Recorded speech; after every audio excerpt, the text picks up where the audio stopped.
dizer? O Parque da Pena corresponde a um território com 85 hectares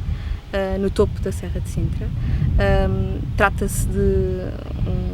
uma intervenção paisagística do século XIX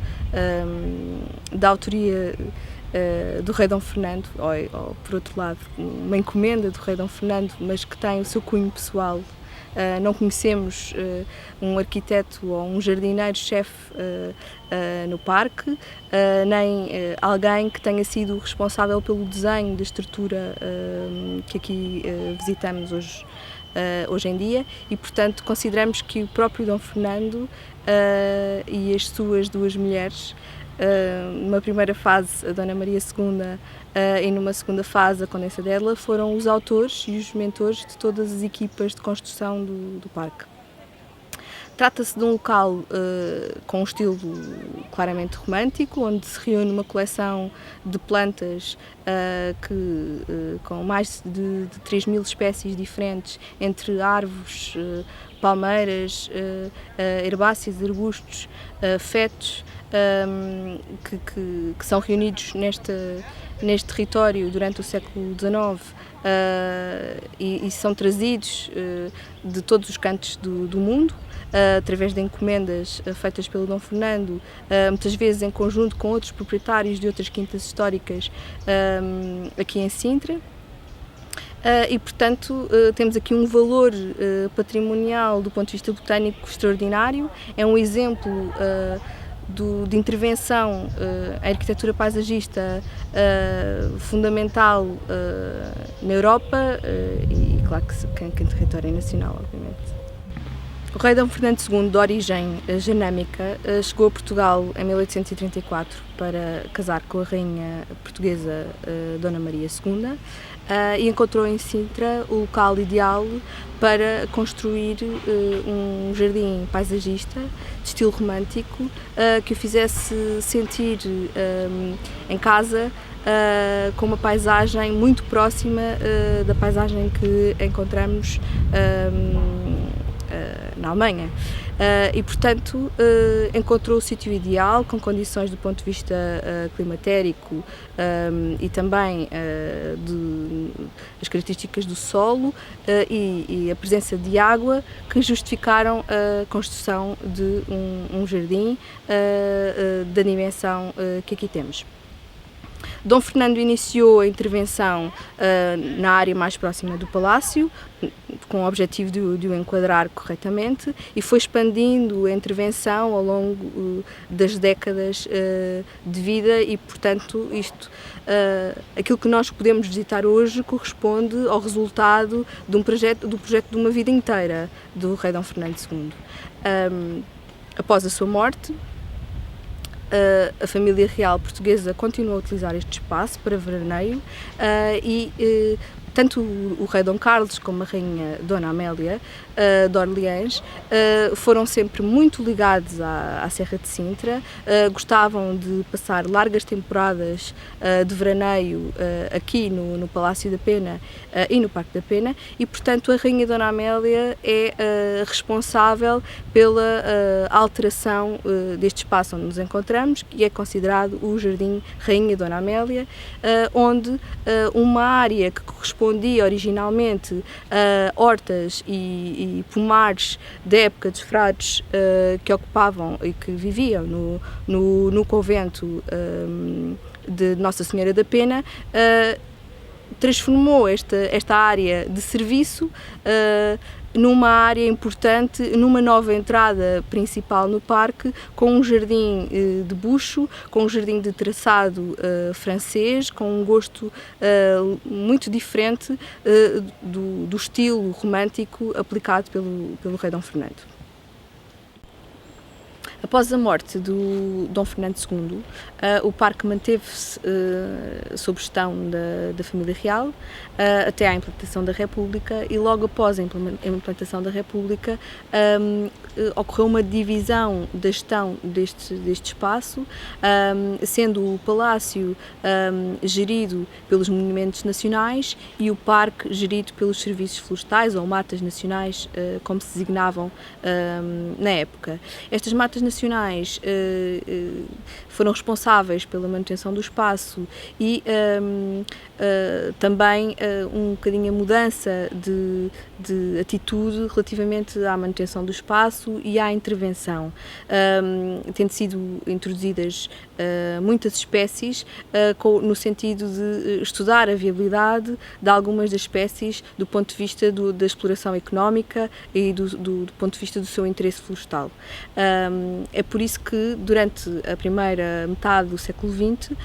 o parque foi estudado por muitos silvicultores e foi inclusivamente considerado um parque de aclimatação florestal na década de 30.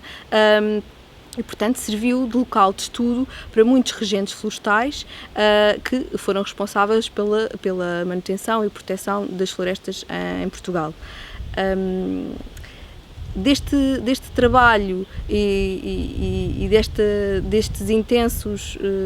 períodos de plantação florestal no Parque da Pena resultou uma coleção importante do ponto de vista botânico ao nível do extrato arbóreo, que tem sido um desafio gerir até aos dias de hoje, uma vez que conjugamos muitas vezes árvores com muitas patologias, com problemas que decorrem do abandono que o parque sofreu na segunda metade do século XX e, portanto, temos que criar condições atualmente de segurança para a visita ao parque e são um dos maiores desafios que temos hoje em dia no parque. Para além desta questão do arvoredo, temos também a necessidade de garantir que se consegue repor aquilo que era o interesse botânico e o valor que o parque tinha na sua origem, que era a intenção do rei Dom Fernando de ter um parque diverso, com muitas espécies diversas, muitas espécies exóticas, nos vários estratos. Não estamos a falar apenas de árvores, mas também e principalmente de herbáceas, que devido ao período muito alargado de abandono, acabaram por se perder. É esse o esforço que fazemos atualmente de reposição deste interesse botânico no parque. No Parque da Pena podemos ver uma coleção botânica com mais de 3.500 espécies diferentes e cultivares. Esta riqueza botânica organiza-se em algumas coleções temáticas, como os rododendros, as azáleas, os fetos arbóreos, e temos também a coleção de camélias. Esta coleção de camélias merece o nosso destaque pela importância e relevância que teve no século XIX. Trata-se de uma coleção maioritariamente criada por forma a ser oferecida ao rei Dom Fernando II pelo viveirista do Porto, Marcos Loureiro. Este viveirista ofereceu uma primeira coleção de 22 camélias com os nomes da família real, os personagens principais da família real, e posteriormente fez expandir esta coleção com a atribuição de nomes de outros nobres e de outras famílias que rodeavam e que faziam parte das vivências sociais do rei Dom Fernando. Esta coleção pode ser visitada no Jardim das Camélias do Parque da Pena e foi distinguida em 2014 como Jardim de Excelência de Camélias pela International Camellia Society. Esta distinção obriga a Parques de Intramonte da Lua a fazer uma gestão criteriosa da coleção, garantir a sua salvaguarda e conservação e manter a coleção com pelo menos 350 exemplares devidamente identificados, com o nome da espécie e o nome da cultivar. No Parque da Pena encontramos duas feteiras, a Feteira da Rainha, que é esta onde nos encontramos agora, e a Feteira da Condensa de Edla. Este local onde estamos agora corresponde ao primeiro vale de fetos construído no Parque da Pena, pelo Dom Fernando, e tem a atual designação é de Feteira da Rainha, devido à intervenção e à introdução de novos fetos efetuada pela Rainha Dona Amélia já no final do século XIX e início do século XX. Aqui encontramos uma coleção importante de fetos arbóreos e fetos herbáceos, que foram plantas trazidas da Nova Zelândia, da Austrália, através de encomendas feitas pelo rei Dom Fernando, em conjunto com outros proprietários da Serra de Sintra, como o Sir Francis Cook do Parque de Monserrate, que em conjunto financiaram o transporte marítimo de fetos arbóreos desde estes países longínquos até o território nacional. Na viagem, que era bastante longa, era preciso fazer um período de aclimatação e, portanto, era nos Açores que era feito essa aclimatação, e é por essa razão que encontramos atualmente uma profusão enorme de fetos arbóreos na ilha de São Miguel, principalmente. Em visita oficial da família real, o Dom Carlos e a Rainha Dona Amélia, a São Miguel, aos Açores, foi oferecido um número considerável de fetos à Rainha Dona Amélia, que os trouxe então para serem plantados aqui nesta feteira no início do século XX. Este é um espaço muito importante no interior do Parque da Pena, é um dos locais onde despendemos mais tempo e mais trabalho e intensidade de manutenção no Parque da Pena, porque encontramos aqui uma coleção importante de plantas sensíveis e que necessitam de muito cuidado. É uma das maiores dificuldades que temos atualmente na manutenção dos espaços, a falta de jardineiros que tenham conhecimento e experiência profissional adequada e sensibilidade até para trabalhar em jardins históricos e com plantas exóticas do género daquelas que encontramos aqui no Parque da Pena. O chalé da Condessa Dedla corresponde a um edifício designado originalmente como Casa de Regalo. Foi um edifício que foi encomendado e construído a mando de Dom Fernando II para oferecer à sua segunda esposa, a Condessa Dedla. Seria um local recatado, um espaço afastado da restante família real, e onde poderiam receber amigos e estar algumas horas durante o dia. Acredita-se que não seria inicialmente um projeto de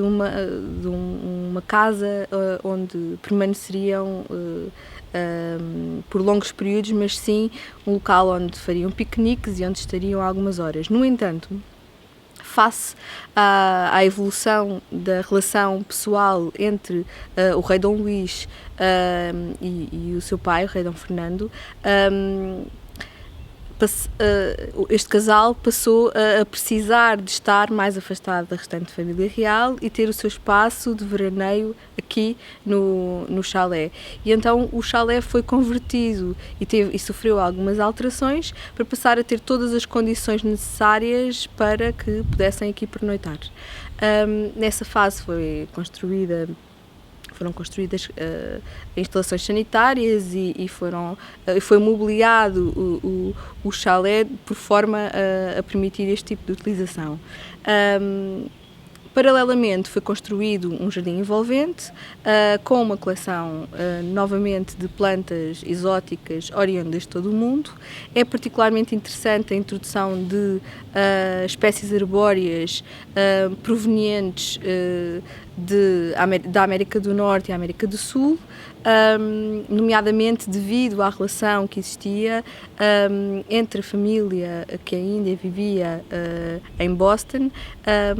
da Condessa Dedla, e portanto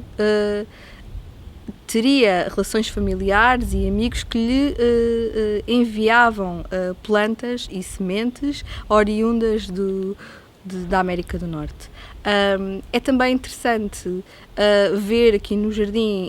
alguns detalhes que têm a ver com a intervenção do Barão de Eschwege, que é uma personagem que foi muito importante na construção do Palácio e do Parque da Pena,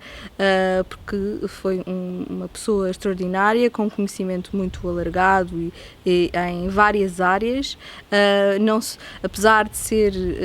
um geógrafo e geólogo por formação, era uma pessoa muito interessada em botânica, em minerais, na vida até cotidiana rural, e portanto era uma pessoa que foi fundamental para criar condições para a construção de uma quinta, de um espaço onde eram criados animais, e também para a construção de vários jardins no interior do Parque da Pena com diferentes características. O Barão de Eschwege foi também o impulsionador da utilização de alguns materiais inovadores nos jardins, como é o caso do asfalto natural. Este material foi aplicado no Parque da Pena e nos edifícios que existem no Parque da Pena para diversas utilizações. Uma delas, a impermeabilização de coberturas, que seria a mais normal e a mais aceitável, mas foi também utilizado este material para a impermeabilização de lagos e pequenos tanques e para a ornamentação de alguns bancos de estadia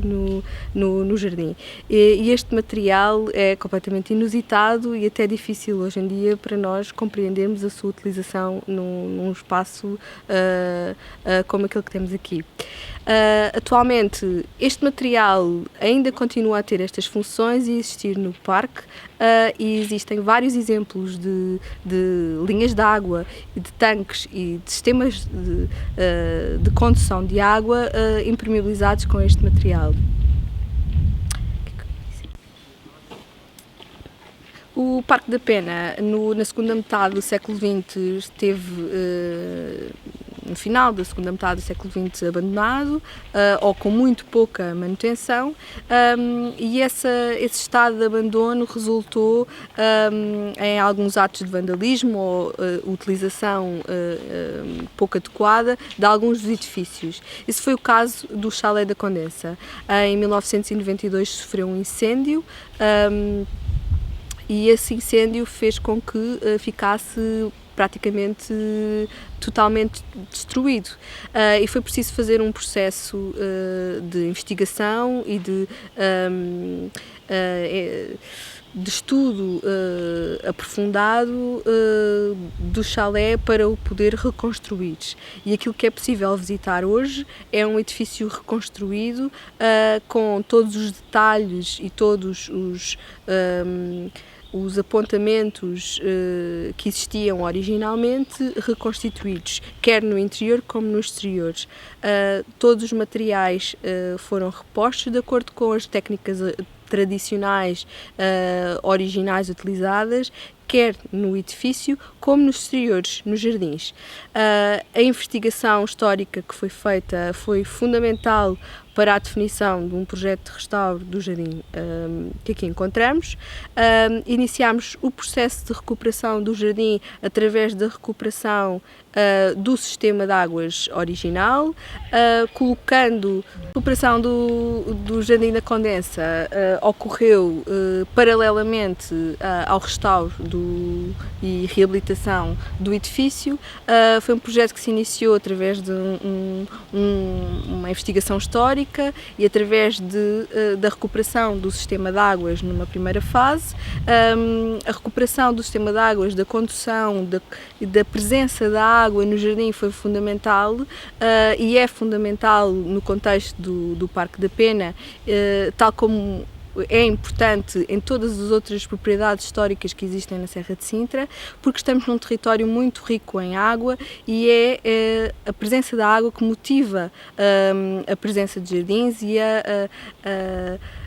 que justifica a potência deste território para a presença de jardins e que capacita este espaço para receber coleções que podem ser oriundas de todo o mundo. O Jardim da Condensa Tem uma coleção extraordinária do ponto de vista botânico, mas tem elementos muito interessantes e do ponto de vista construído. Desde logo, de acordo com o espírito do romantismo do século XIX, foi construído um jardim com uma estrutura totalmente orgânica e agarrada às estruturas geológicas que existiam originalmente neste território. Estou a falar de pedras enormes, de grandes dimensões, de granito, que formam formações geológicas designadas por caus de blocos, que foram aproveitadas para criar espaços de estadia, miradouros, pontos de vista dentro do jardim para o território à volta, para a região de Sintra, mas também pontos de vista para o interior do próprio parque. São criados cenários fantásticos, dignos de uma ópera criada por Wagner. Inclusivamente, este espaço que nós encontramos em redor do chalé tem uma ambiência pitoresca e bucólica que foi muitas vezes destaque nos registros das viagens que eram feitas por estrangeiros a Portugal no final do século XIX. E é por isso que todos os dias nós tentamos manter este espírito típico do século XIX e este ambiente nos jardins que existem aqui no interior do Parque da Pena.